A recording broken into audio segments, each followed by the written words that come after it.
라는 제목으로 하나님 말씀을 나누도록 하겠습니다. 하나님께서 이 아침 우리에게 주시는 말씀은 마태복음 3장 16절 17절 말씀 합독하겠습니다.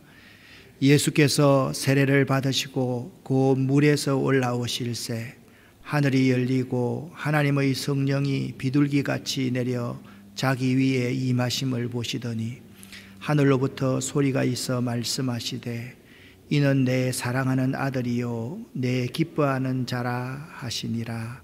아멘.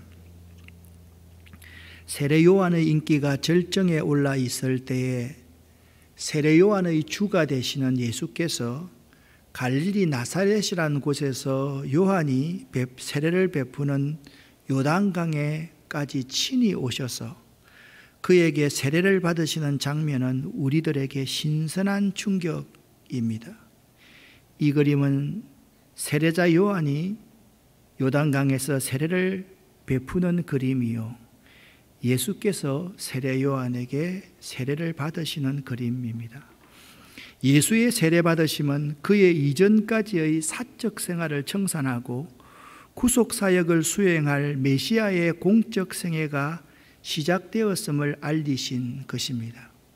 예수는 세례를 받음으로써 죄 외에는 모든 점에 있어서 우리와 똑같은 인간이 되셨음을 알리는 것으로 자신과 회개의 세례를 받아야 할 세상 죄인들을 자신과 동질화시켜서 그들을 대신하여 율법의 저주를 홀로 담당하시어서 그들의 죄를 대속하시고자 한 것으로 그리스도의 이해에 대해서는 이 예수의 세례 받으심이 대단히 중요한 사건입니다.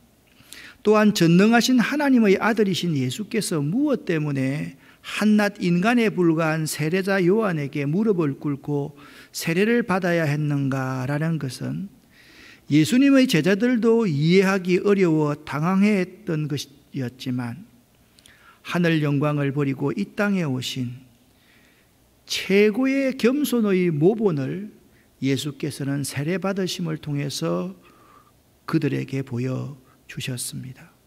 오늘 설교는 예수님께서 세례자 요한에게 세례 받으심에 초점을 맞추는 것이 아니라 예수께서 세례를 받을 때 경험한 현상들에 대해서 초점을 맞추어서 말씀을 나누도록 하겠습니다.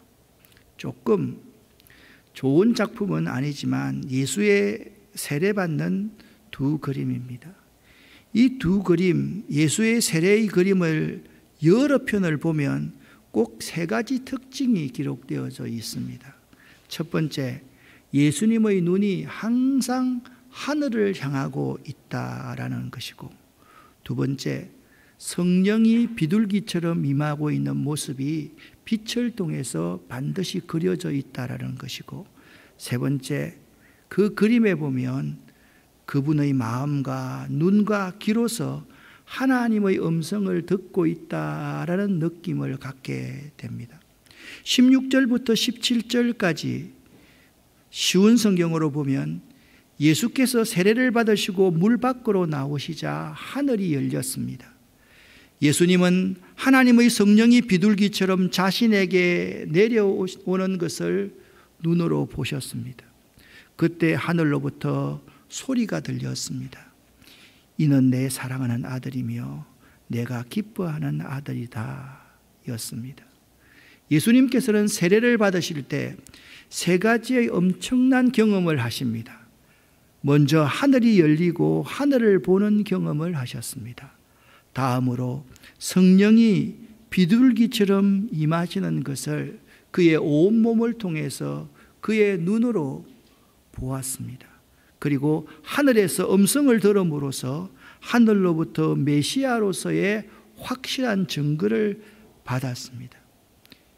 예수님이 세례를 받으시면서 경험한 특징 가운데 첫 번째 특징은 예수님이 하늘이 열리는 체험을 하셨다라는 겁니다. 예수님은 이 세상에서 하나님의 일을 시작하기에 앞서서 영광스럽고 찬란한 하늘나라의 환상을 보셨습니다. 이 그림을 보십시오. 예수의 세례라는 제목의 그림입니다. 엘 그레코라는 사람이 그렸는데요. 크기는 350cm와 144cm로 되어 있는 그림입니다. 왜 이것을 말하는지를 좀 이따가 설명을 드리겠습니다. 소재지는 스페인 마드리드 프라도 미술관에 있습니다.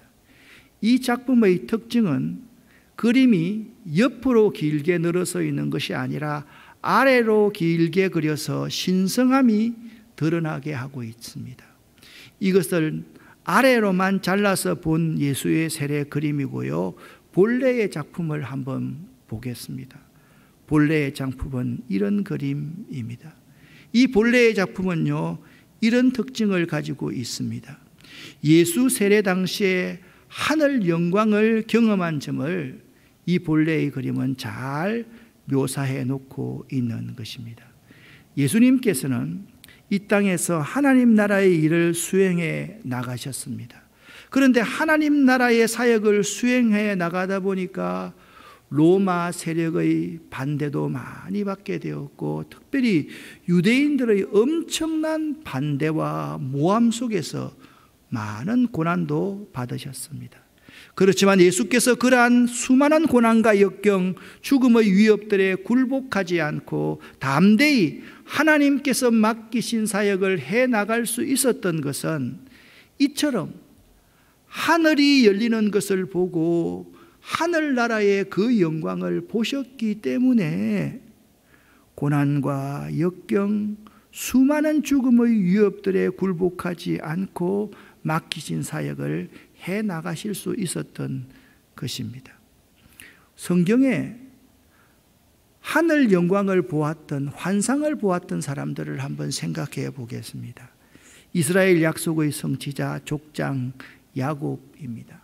족장 야곱은 하늘 사닥다리의 경험을 하였습니다. 하늘을 경험한 것입니다. 에스겔은요, 가장 많은 계시와 환상을 이렇게 보았던 사람입니다. 에스겔이 보았던 환상은요, 수많은 환상 가운데 하늘의 환상들을 에스겔이 보았고요. 또 에스겔은 이 땅에 마른 뼈들의 환상도 보았습니다. 이 마른 뼈들이 살아나서 이스라엘의 군대가 될 것이라는 환상도 에스겔이 보았습니다. 다니엘도 환상을 보았는데요. 다니엘은 이 세상의 권력 세력들에 대한 환상을 많이 보았습니다. 다니엘서 2장과 7장에 보면 이렇게 큰 동상의 환상이 나옵니다. 이 동상의 환상, 바벨론과 메대와 바사, 페르시아, 그리고 헬라, 로마 제국이 언제 일어날 것인가에 대한 환상을 2장과 7장에서 다니엘은 보았습니다. 신약 성경에 오면 사도 바울도 환상을 보았습니다. 이분이 사도 바울 아닙니까? 사도 바울이 얼마나 이지적인 사람, 지적인 사람이었습니까? 그런데 고린도후서 12장에 보면 사도 바울은 삼청천을 체험하게 됩니다. 그러니까 천국을 사도 바울이 보았던 것이죠. 그리고 요한계시록을 기록한 사도자 요한이 환상을 보았습니다. 요한은 하늘에서의 예배의 환상을 봅니다. 그리고 7 금초대의 환상으로서 이 땅에 있는 7 교회들, 그 교회 목회자들을 이 금초대를 잡고 계신 예수 그리스도께서 다 지배하시고 다스린다는 환상도 보았습니다. 제가 성경에서 대표적인 5군데의 환상에 대해서 소개했는데 이 모든 환상을 본 예언자들과 사도들의 공통점이 있습니다. 그 공통점이 뭐냐? 이들이 이 땅에서의 고난과 역경을 이길 수 있는 힘과 능력이 바로 이 환상을 봄으로써 이 땅에서의 엄청난 고난과 역경을 이길 수 있게 되었다라고 성경은 증언하고 있기 때문입니다. 사랑하는 성도 여러분, 올 한 해를 시작하면서 여러분들이 하늘이 열리는 축복을 받으시기를 예수 이름으로 간절히 축원합니다. 그래서 올 한 해 우리에게 주어지는 고난과 역경을 하늘 보좌 승리 체험을 통해서 이겨내시기를 예수 이름으로 간절히 기도드립니다. 하늘나라 환상을 본 사람은 절망하거나 좌절하지 않습니다. 그러한 사람은 불의한 세상 가운데서도 담대히 하늘나라의 의를 증거하며 살아갑니다. 그리고 그처럼 하늘나라의 환상을 본 사람만이 슬픔과 고독과 절망과 고통 가운데 신음하고 있는 사람들에게 진정한 위로와 소망을 줄 수 있는 사람일 것입니다. 혹시나 여러분 가운데 지난해 참 힘들었던 분이 있으십니까? 건강이 힘든 분이 있으십니까? 마음이 힘든 분이 있으십니까? 믿음 생활하는데 영적 침체로 말미암아 힘든 분이 있으십니까? 하늘나라를 바라볼 수 있는 영의 눈이 열리는 그러한 복을 받으시기를 예수 이름으로 간절히 축원합니다. 두 번째, 예수님께서 체험하신 것은 성령이 하늘로서 자신에게 임하는 것이었습니다. 성령이 비둘기처럼 예수님에게 임한 이 사건은 예수님이 이제 성령으로 기름 부음을 받으심으로써 그리스도 메시아가 되시는 구속사적으로 대단히 중요한 사건입니다. 예수님은 이처럼 세례를 받으실 때 하나님이 부어주시는 하늘로부터 임하는 기름인 성령의 기름 부음을 받으시고 메시아의 사역을 잘 감당하시게 됩니다. 이때로부터 예수님께서는 공생의 기간 동안 수많은 능력과 사랑의 사역을 하시는데 세상 사람들이 예수님을 보고 아니 저런 능력이 어디로부터 말미암는가 너무 신기했습니다. 예수님의 그 모든 능력의 권한은 오직 성령으로 말미암은 것임을 우리에게 잘 보여주고 있는 것입니다. 한마디로 예수님은 오직 성령으로 일하시고 성령으로 살아가신 분이고 성령으로 그 힘든 하나님 나라를 일구어 내신 분이십니다. 그리고 예수님은 하늘로 승천하신 후에 그 성령을 자기를 믿는 자들의 공동체인 교회와 사도들과 제자들에게 부어주셨습니다. 그것이 오순절 성령 강림 사건입니다. 오늘 우리 믿는 성도들에게 너무나도 절실한 것이 성령의 기름 부으심입니다. 교회에 우리 개인의 성령의 기름 부음이 있을 때 세 가지 나타나는 귀한 현상이 있습니다. 첫 번째, 그 교회를 통해서 마귀의 나라, 세상의 나라가 무너지게 됩니다. 교회에 성령의 기름 부으심이 있을 때 그런 교회를 통해서 사람들이 변하게 되고 그가 속한 사회가 변하게 되고 한 나라가 변하게 되는 것입니다. 교회에 성령의 기름 부으심이 있을 때 그 교회를 통하여서 모두가 더불어 잘 살아갈 수 있는 하나님 나라가 건설되고 하나님 나라가 이 세상에 확장되어 가고 편만하게 퍼져나가게 되는 것입니다. 사랑하는 성도 여러분, 예수 믿는 사람에게 가장 큰 복은 성령의 능력으로 살아가는 것입니다. 여러분이 이런 복을 받으시기를 예수 이름으로 간절히 축원합니다. 어떤 경우에도 성령은요, 다음 세 가지를 주십니다. 성령이 우리 가운데 임할 때 첫 번째는 성령님은 기쁨과 즐거움을 우리에게 주십니다. 환경과 여건에 관계없이 기쁨과 즐거움이 그 개인에게 충만해집니다. 이 기쁨과 즐거움이 사람과 사물에 대한 공포에서 그 사람을 해방시키고 그 기쁨과 즐거움이 어떤 염려에서도 자유로워질 수 있게 만듭니다. 또한 성령이 임하면 열정과 생기를 얻을 수가 있습니다. 그래서 성령이 충만한 사람들은 환경과 운명을 개척해 나갔던 것입니다. 아무리 척박한 환경 속에 있다 할지라도 성령이 충만한 사람들은 그 척박한 환경의 그 사막 같은 곳을 옥토로 만들어 갈 수 있는 사람이 성령이 충만한 사람이었던 것을 알 수가 있는 것입니다. 어떤 젊은이가요, 학창시절에 너무 가난해서 학비가 모자라서 공사판에 가서 노동을 하기 시작합니다. 그 노동하는 것은 벽돌 짐을 지는 노동을 하기로 했습니다. 그런데 같이 일하던 사람들이 그 벽돌을 지면서 너무 무거우니까 불평을 하거나 불만을 터뜨리고 내가 왜 일을 하고 있지라고 말할 때 이상하게 그 젊은이는 불평을 전혀 하지 않았습니다. 이를 보던 사람들이 그 젊은이에게 질문을 했습니다. 당신은 이렇게 힘든 일을 하는데 왜 불평 한마디 안 하는 거요? 그때 그 젊은이가 이런 대답을 합니다. 나는 앞으로 세계를 내 두 어깨에 짊어지고 갈 사람이요. 그런데 이까지 벽돌짐 정도를 무겁다고 불평하면 어찌 내가 세계를 짊어지고 갈 수 있겠소? 라고 대답을 하더라는 겁니다. 같이 일하던 사람들이 그 비결이 무엇이요? 라고 하니까 그 젊은이가 대답합니다.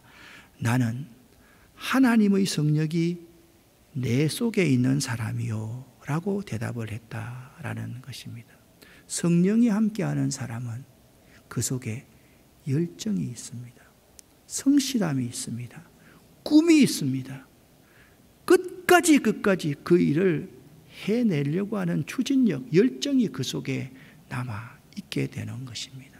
그리고 성령이 함께하는 역사는 사람들에게 위대한 권위를 성령은 부어주십니다. 그래서 하나님의 교회의 전통은 반드시 지도자들에게 성령의 기름 부음을 붓는 행사를 합니다.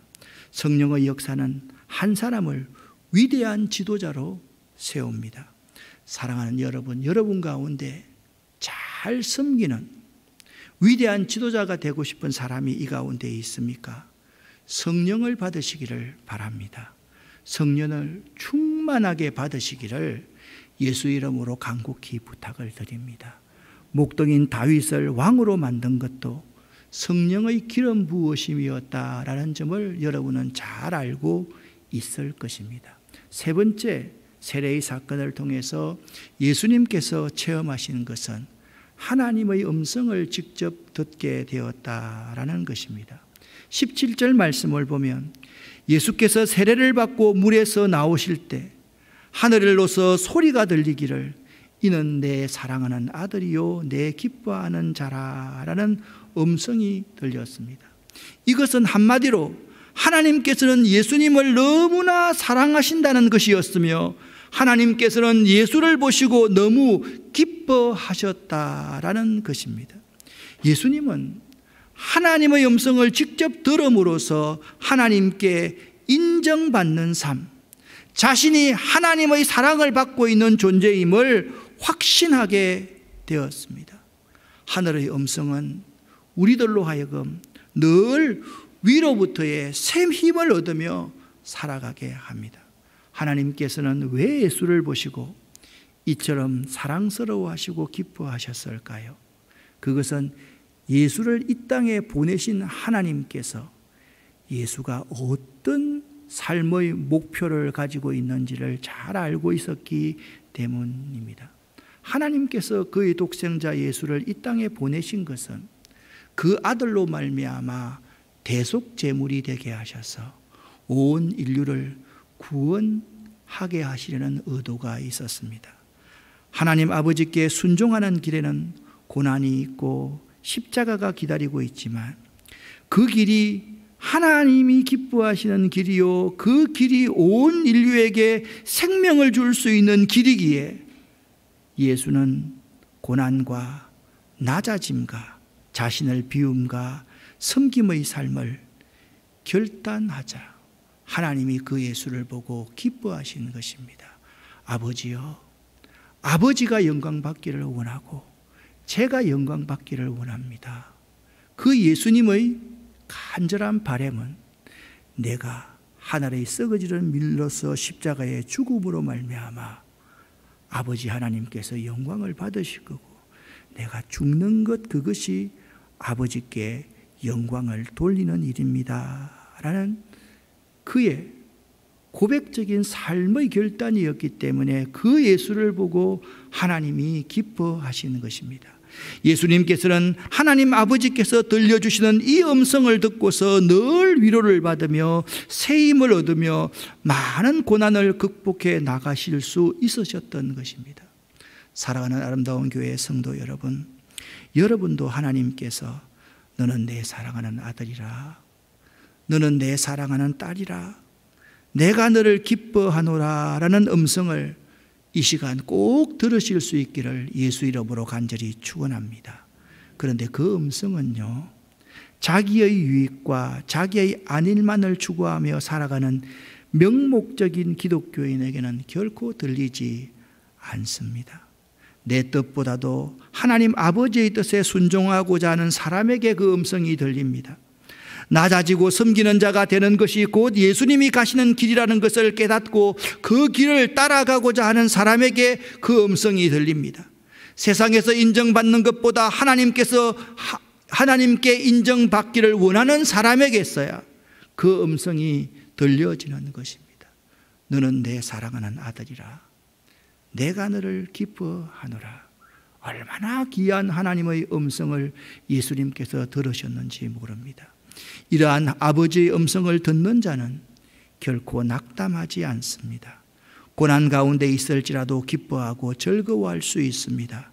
그리고 마침내 고난을 극복하고 승리할 수가 있는 것입니다. 그렇다면 우리들이 그 하나님의 음성을 어떻게 들을 수가 있습니까?